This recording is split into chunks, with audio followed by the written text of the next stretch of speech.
Good morning friends, কেমন আছো তোমরা সবাই? আশা করছি তোমরা সবাই খুব ভালো আছো, সুস্থ আছো। আর আমরাও বেশ ভালোই আছি। তো এই যে সকাল সকাল এখন ঘড়িতে বাজে প্রায় 7:30 পৌনে 8টার মতন।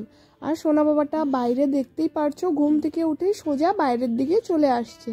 মানে ও কোনো মতেই বিছানাতে ঘুমায় না তখন।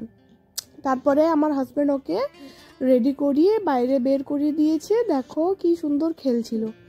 আর এদিকে আমি ব্রেকফাস্ট রেডি করছি, সকালবেলা ঘুগনি আর লুচি করব। আর এদিকে পুচকু বাবার জন্য খাবার বসিয়ে দিয়েছিলাম।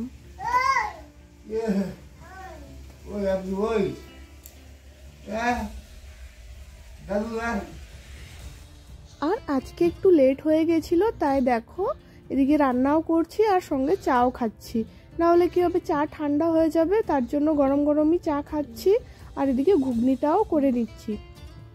আরেক পাশে গেছে দেখতেই পাচ্ছ, সোনা বাবার জন্য খাবার বসিয়েছি, ওটা আমাদের ডালিয়া হচ্ছে। আর আমি না লুচিগুলো বেলে নিচ্ছি। আমি না প্রত্যেকবার যখনই লুচি করতে যাই তখনই না আটা একদমই ঢিলা হয়ে যায়। আর একদম লুজ আটা হলে কি হয় বলো তো, লুচিটা না একের উপরে এক মানে আটকে ধরে, তখন কি হয় সঙ্গে সঙ্গে বেলে তারপরে ভাজতে হয়। আর আমি যেহেতু একাই ব্রেকফাস্ট রেডি করি, মানে কিচেনের সমস্ত কাজ, রান্নাঘরের সমস্ত কাজ আমি একাই করি। আজকে না আটাটা বেশ ভালোই মাখা হয়েছিল, একটু শক্ত শক্ত, তাই ভাবলাম যে যখন এখন ঘুগনি হচ্ছে ততক্ষণে আমি লুচিগুলো বেলে নিই। আর কি সুন্দর দেখো, লুচিগুলো সমস্ত একেবারে বেলে নিয়েছিলাম। তারপরে দাঁড়িয়ে দাঁড়িয়ে শুধু ভাজছি। এদিকে ঘুগনিটাও হয়ে গেছে আর আমার লুচি বেলাও কমপ্লিট, এখন শুধু ভাজবো। আর আজকে ঘুগনিটা একটু মাখা মাখাই করছি, কারণ লুচি আছে তো সঙ্গে, তার জন্য একটু মানে ঝোল না হলেও কোনো ব্যাপার না। আর মুড়ি দিয়ে যখন খায় তখন একটু ঝোল ঝোল করি। আর এদিকে ঘুগনিটাকে নামিয়ে নিচ্ছি।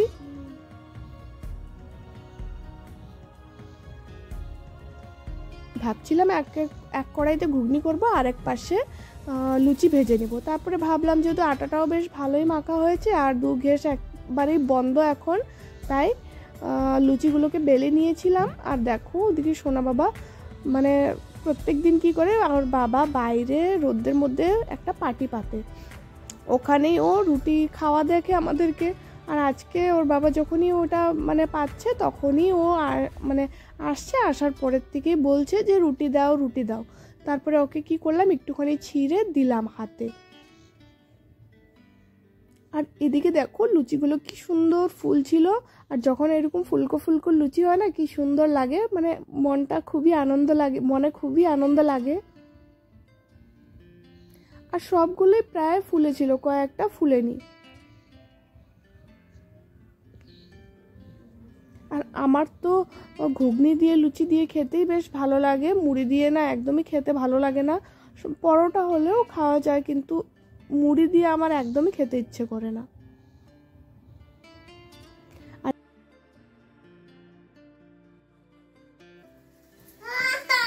কি কি দাঁড়া দাঁড়া, কি লাগবে বল?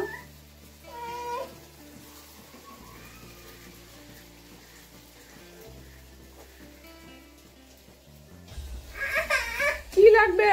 দাঁড়া, জল খাবা? আর সোনা বাবাটাকে তো দেখলেই আবার চলে এসেছিল নিতে। তারপরে এই যে দেখো কি সুন্দর হয়েছিল না আজকে লুচিগুলো, আর দেখতে বেশ ভালোই লাগছিল আর খেতেও ভালো হয়েছিল।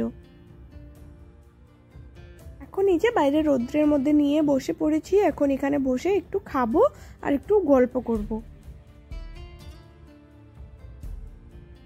বাবাটা দেখি তো, পাউডার লাগছে দেখি, এই যে দেখি, একটা চোখ মারো তো, এই যে এইদিকে এইদিকে চোখ মারো। উরি আবার আবার, উরি আবার আবার, উরি বাবারে, উরি বাবারে, একটা চুমা দাও তো। ওরে বাবারে, একটু কান্না করো তো, একটু হাসো তো। সকালবেলা ব্রেকফাস্ট করা তো হয়ে গেছে, তারপরে সোনা বাবাকেও খাইয়ে দিয়েছিলাম। আর তোমরা তো দেখলে ওকে রেডিও করে দিয়েছি। আর কি সুন্দর দেখো, যা বলছিলাম তাই করছিল। আর এখন বিছানাটাকে গুছিয়ে নেব। আর এখন ঠান্ডার দিনে না বিছানার মধ্যে এত জিনিসপত্র থাকে, আর গুছাতে সময় লেগে যায়। আর নিচে প্লাস্টিক পাতা আছে তো, তাই প্লাস্টিকটাও প্রত্যেক দিন সরে যায় আর ওটাকেও গুছাতে লাগে। তাহলে না 20 মিনিট থেকে 25 মিনিট তো লেগেই যায় আমার বেডটাকে গুছাতে। কারণ পুচকু বাবার অনেক কয়েকটা জিনিস থাকে, দুটো ব্ল্যাঙ্কেট, এই সমস্ত জিনিসগুলো গুছাতেই তারপরে পুচকু বাবার পিছনে একটু একটু দৌড়াতে লাগে, ওইদিকে যায় ওদিকে যায়, এটা করতে করতেই না 20 মিনিট চলে যায়। আর এদিকে তোমাদের সাথে গল্প করতে করতে দেখো আমি ঘরটাকেও ঝাড় দিয়ে নিয়েছি, এখন ঘরটাকে মুছে নেব।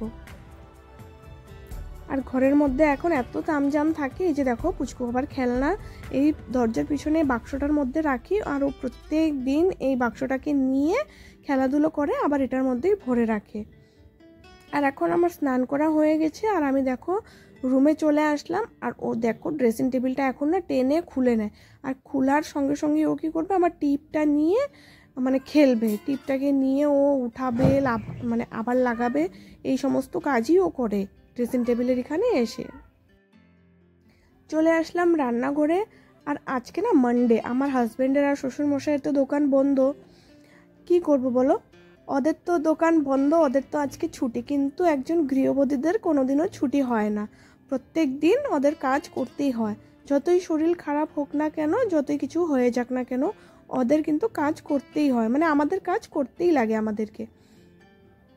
আর যেদিন ওদের ছুটি থাকে আমার তো কাজের চাপ মানে 10 গুণা বেড়ে যায়, এইটা করো ওইটা করো, এটা বানাও ওইটা বানাও, মানে বাড়িতে থাকলে আরও বেশি কাজ আমার।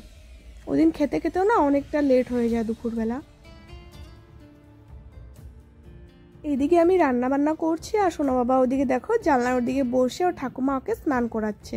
আর এদিকে আমার রান্নাও প্রায় শেষের দিকে। আজকে মুসুরির ডাল করেছিলাম আর গুঁড়ো মাছ দিয়ে একটু সবজি দিয়ে করেছি, আর পুচকু বাবার জন্য বেগুন ভাজা আর পেঁয়াজ কলি আলু ভেজেছিলাম। আর এদিকে দেখো এখন গরম গরম বেগুনি ভেজে নিচ্ছি।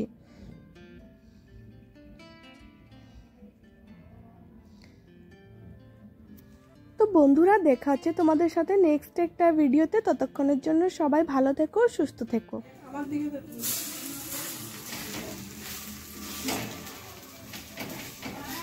তো এখন হচ্ছে আমাদের বিকেলবেলার টিফিন, ডিম ব্রেড।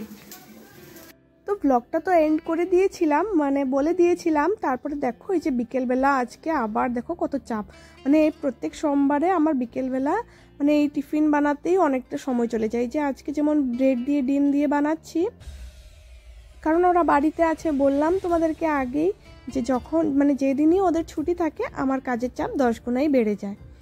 তো কেমন হয়েছে অবশ্যই জানিও। দেখা হচ্ছে নেক্সট একটা ভিডিওতে, ততক্ষণের জন্য সবাইকে টাটা।